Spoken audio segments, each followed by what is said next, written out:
Hello everyone. Today I am going to present before you a lesson from the text Discoursing Diversity, Readings on Democracy and Secularism, paper 3A05 English of Kannur University, Common Course of Kannur University.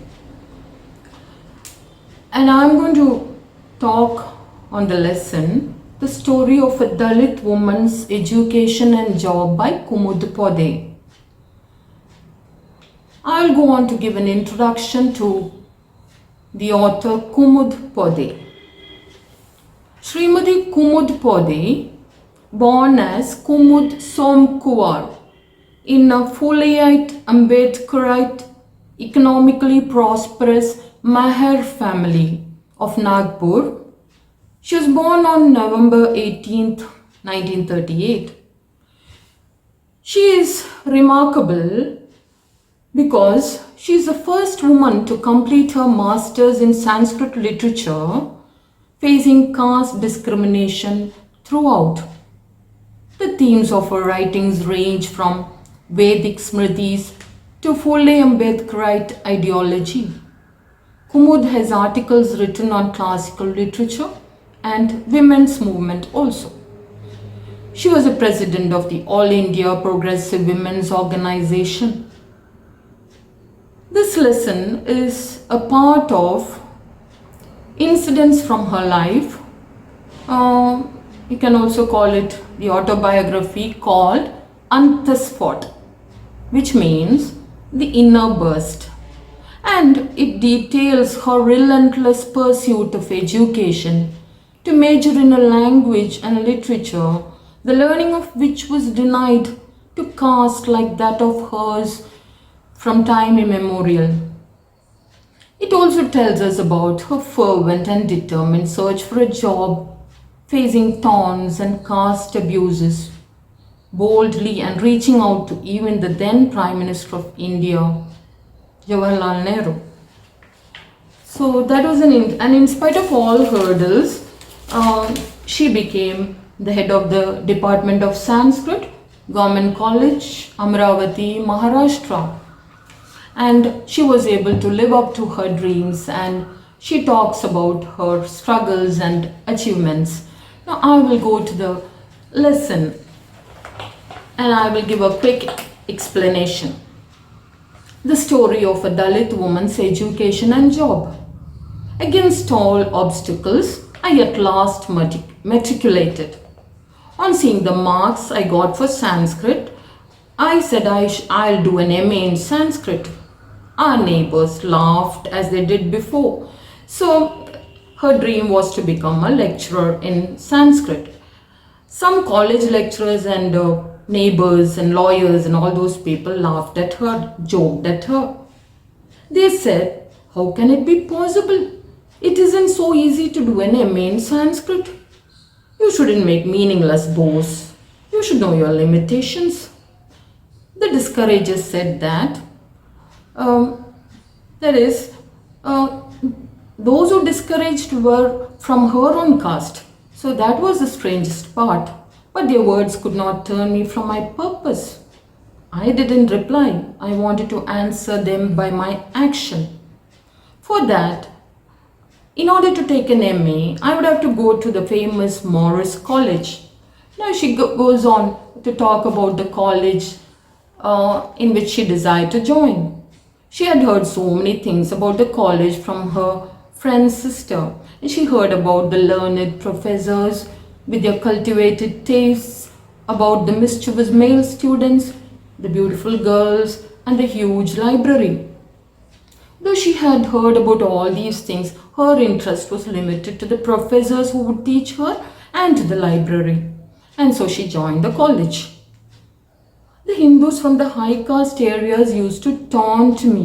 That's what she says. Even these wretched outcasts are giving themselves airs these days studying in colleges. I pretended to be deaf.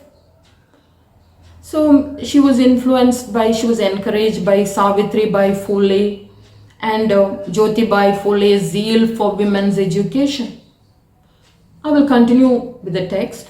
I went through some mixed experiences while I studied. I would call my lectures even handed fairness a very remarkable thing.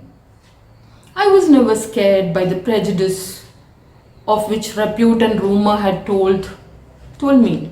What is more, praise and encouragement were given according to the merit. Some people felt dislike in their heart of hearts, but they never displayed it. One thing alone irked me, the ironical comments about the scholarship. Now, in this paragraph, she goes on to say how people chided her for being a recipient of a good scholarship. The ironical comments about the scholarship I got. She's having fun and games at the expense of a scholarship, just bloated with government money. Now she goes on to ask, was it charity they were dispensing from their personal coffers? They were giving me government money. If that money was going from them to the government in the form of taxes, a tax was levied on the public to pay their salaries. And the tax was collected in indirect forms even from the parents of the scholarship holders. So she was a little worried about how people taunted her. So she had to face a lot of hurdles. I passed my BA, and she says that she got good marks in her BA. The mark sheet were worthy of high praise. I had got good marks without falling behind in any way. Not only did I have respect for my teacher's fairness, but it made me happy also. Then she goes on to tell the story of her MA. In the second year of her MA, we went to the postgraduate department in the university. Very well-known scholars taught us there. The head of the department was a scholar of all India repute. So she goes on to talk about the head of the department of the university. He didn't like my learning Sanskrit. So the university in Maharashtra, he didn't like my learning Sanskrit and would make it clear that he didn't. And he took a malicious delight in doing that. The sharp claws of his taunts left my mind wounded and bleeding. I had developed terror of this great Pandit. His manner of speaking was honeyed and reasonable, but filled with venom. So Kumudpode goes on to describe how the head of the department behaved.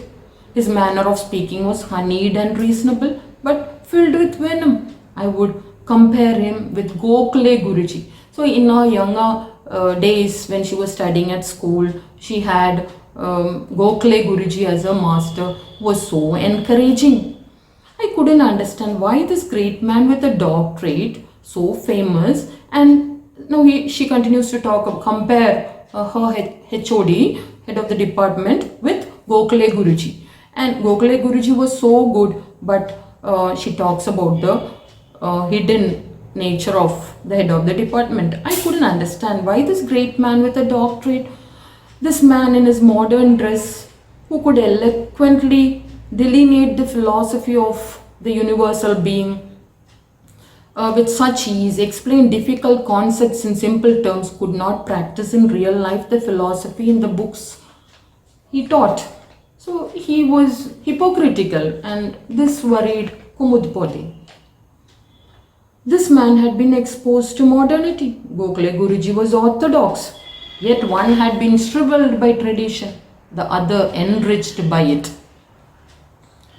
But Kumudpode survived all these harassments. I survived through such a difficult ordeal. I got my MA with distinction.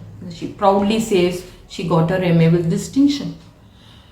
Now, on getting a distinction, she got a congratulatory bouquet of colorful, fragrant flowers from none other than Professor Dr. Kolte, the former Vice Chancellor of Nagpur University. So she was so happy, so elated. In those flowers, I could see Dr. Kolte's heart blossoming and smell the sweet fragrance of joy, thrilling my senses and arousing my self-confidence. Now she was dreaming to be a lecturer in Sanskrit, and her dreams were tinted with turquoise and edged in gold. That means she's so happy and her dreams are going to materialize. And The images I nursed about myself were taking strange shapes in my mind. A high paid job. She thought she would be getting a high paid job as soon as she got an MA with distinction. For I must have been the first woman from a scheduled caste to pass with distinction in Sanskrit. Every nook and cranny of my mind was filled with such hopes and expectations. But those ideas were shattered. My illusions proved as worthless chaff. So she became despondent about the situation in the country. Then she goes on to talk about her experiences attending interviews. Because she couldn't get a job in the government colleges, she started trying in private colleges. And that was a complete farce. Some said, "How will you stay on with us when you pass so well? How will you work for less pay?" In other places, I had been interviewed, and when I stepped out of the room, there would be a burst of derisive laughter. I would hear words like, "So now even these people are to teach Sanskrit. Government Brahmins are in there." So with these words, the people taunted who are on the interview board. They worried her, they harassed her, they made taunting comments. And the ones who said this weren't even Brahmins, but the so-called reformers from the lower castes, who considered themselves as anti-Brahmin and talked of the heritage of Jyotibai Phule. And that was the irony of it. And yet they found it distasteful that a girl from the Maha caste, which is one of the lowest castes, should teach Sanskrit. So they were wearing hypocritical masks, those who are in responsible positions in society. It does not even take a minute for such a society to fall. She continues to tell her story. 2 years after my MA, I was still unemployed. So she had thought that it was so easy to get a job, but now she understood that getting a job was not so easy. So in her frustration, she took a bold step to get out of this trap. I will continue to put her words. I presented my case in writing to the Honorable Sri Jagjeevan Ram, the noted minister in the central cabinet. My words had all the power of a sword, for they were a cry from the heart of a person being crushed to death under the wheels of circumstances, like the screeching of the eagle Jadayu in his last struggles. So how honest and faithful Jadayu was helping Sri Rama. So like that, so her struggles were compared to that of the eagle Jadayu. That is her difficult condition, the circumstances, how frustrated she was. The Honorable Minister Jagjeevan Ram placed a letter before Pandit Nehru, who was astonished by it and sent me an award of rupees 250.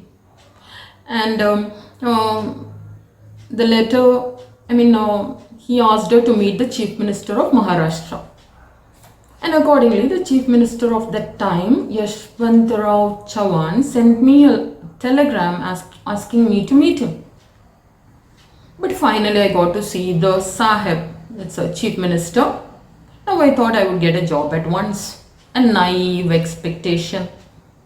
So when we are young, how we have such great expectations, and how, but it is so difficult. Practical things are so difficult.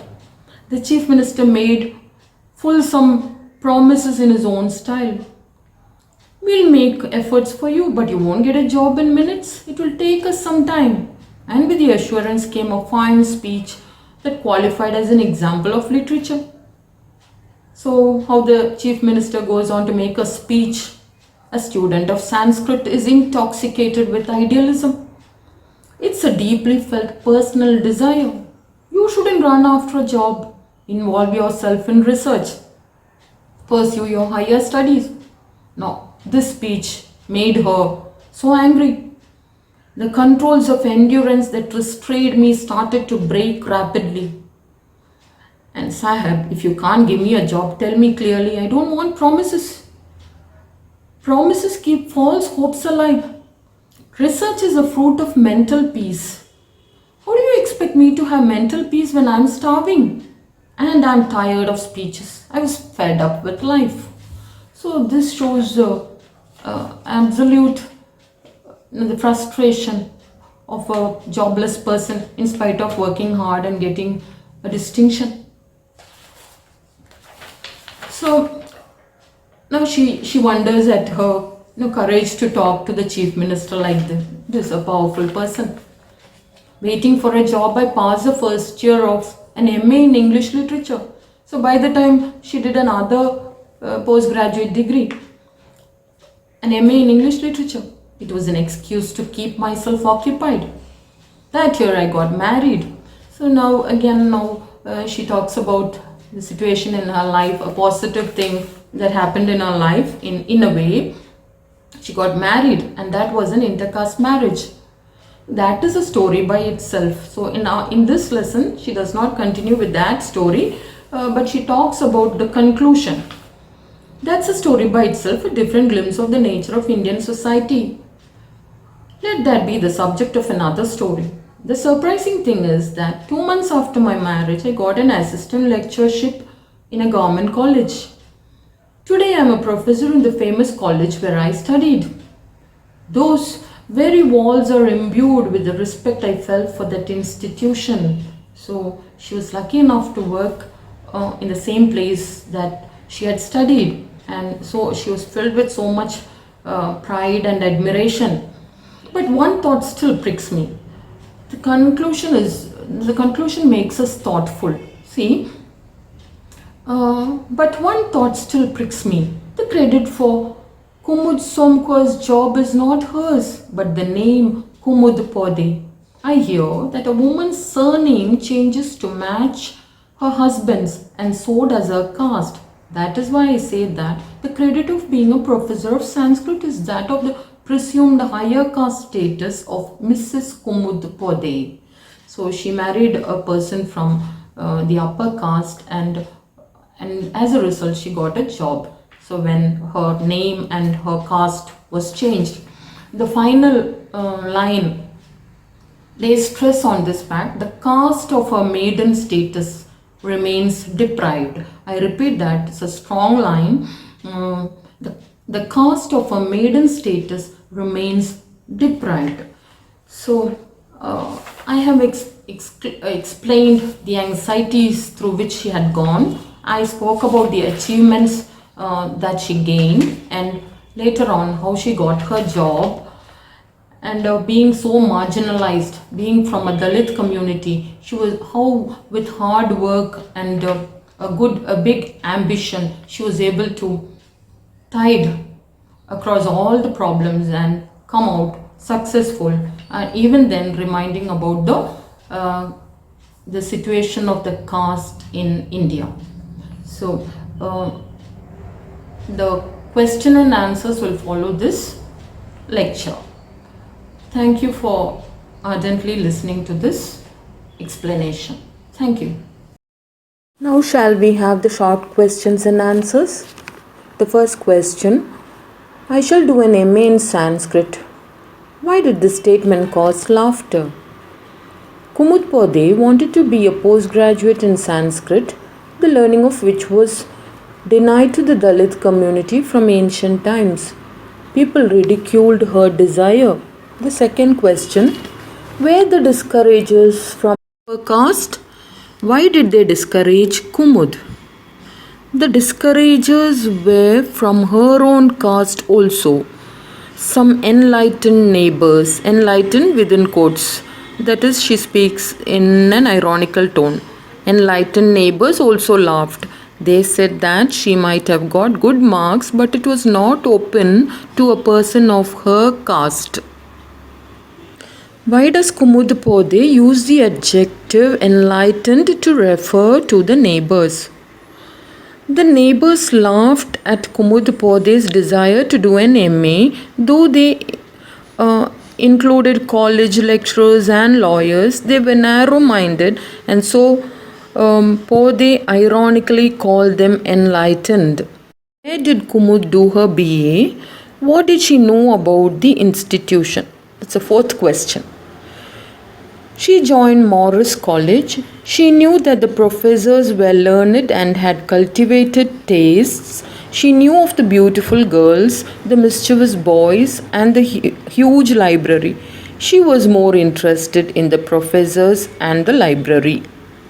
The fifth question: was the head of the Department of Sanskrit a casteist? Why? The head of the department was a scholar of all India repute. He didn't like Pode learning Sanskrit. Though he spoke sweetly, he was filled with venom. He was indeed a casteist. Who was a constant support to Kumud? Gokhale Guruji was a constant support to Kumud. Why did Kumud have to face ironical comments about receiving scholarship? Kumud Pode belonged to the Meher community. People were prejudiced and they envied her when she got a good scholarship. The eighth question: what did Kumud think about getting a job after her final result? Kumud thought that a high paid job would come to her on a platter and she would be a lecturer in Sanskrit, as she was the first woman from a scheduled caste to pass with distinction. The ninth question: what bold step did Kumud take? 2 years after her MA, she was still unemployed. In her frustration, she took a bold step and presented her case in writing to the Honorable Sri Jagjeevan Ram, the minister in the central cabinet. She condemned the government for flouting the constitution. The 10th question: